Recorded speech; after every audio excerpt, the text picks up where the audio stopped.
So this is going to be part two of the two-part series where we are graphing exponential and logarithmic functions. This video is going to be the part on graphing logs. If you haven't watched the exponentials video yet, I would recommend doing that. And again, this is just a great resource for those who are not going to be in class or maybe you want to get ahead or review on this topic. So just like exponentials, I'm going to start with writing my parent function. And that would be y is equal to a times log b times x minus h plus k. And again, all of these look very similar. The same transformation rules we've used before are going to apply. Now, in the previous video, we started by looking for our asymptote, and that asymptote for exponentials, we looked at our vertical shift, but in the case of logs, we're actually going to be looking at our horizontal shift. So our horizontal shift right here with this x minus 2 is going to be a shift to the right 2, which means we are going to be having a vertical asymptote at x equals 2. So our asymptote will be at x equals 2.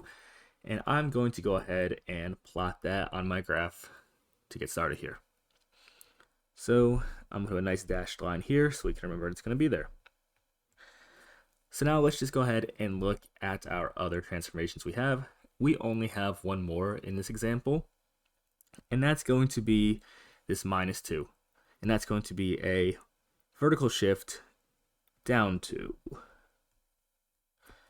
So let me go ahead and now write these underneath the transformations. So it's going to be going right 2, and it's going to be going down 2. Great. So to get our points for our log, what we're going to want to do is we're going to actually convert log base 3 to an exponential form. And we're going to use just our base of 3. So it's going to be 3 to the power of x. And that's because logs and exponentials, as we know, are inverses. So once I find out what the values are in its exponential form, I can just switch it back to get my log values. So I'm going to use the same x values I did in the previous video, -1, 0, 1, and 2. And so the y values would then be 1/3, 1, 3, and 9. So again, because these are inverses of each other, logs and exponentials, I can go ahead and switch my x and y values to give me log base 3 of x. And I'm going to switch my x and y values. So my new y values are going to be 1/3,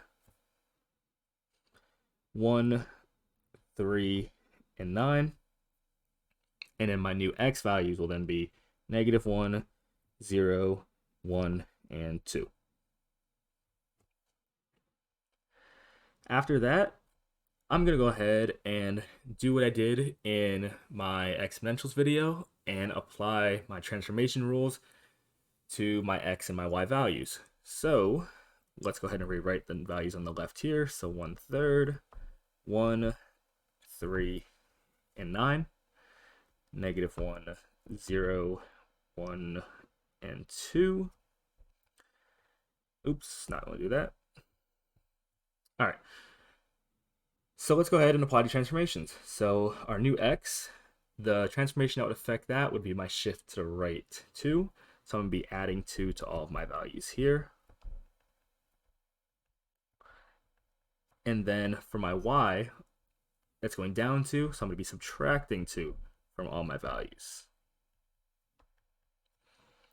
So this gives me new x values of 2 1/3, 3, 5, and 11.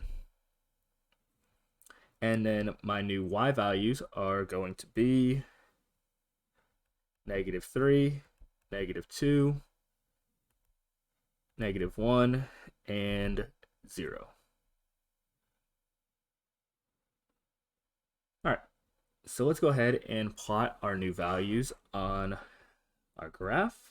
So 2 and a third be here. Oops, that's actually 2 and a third would be there. And then down 3 would be here. 3, -2 be here. 5, -1 be here. And then 11, 0 would be somewhere off our graph right there. And now I'm going to go ahead and connect my dots. And just like all asymptotes, it's going to get close. My graph is going to get close to my asymptote, but it's never going to touch it. So as it approaches -infinity or goes to the left, it's going to get close to 2, but will never touch it. So that's what my graph would look like for log base 3 of x minus 2 minus 2.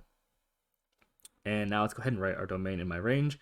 So when it approaches from -infinity, it approaches from 2.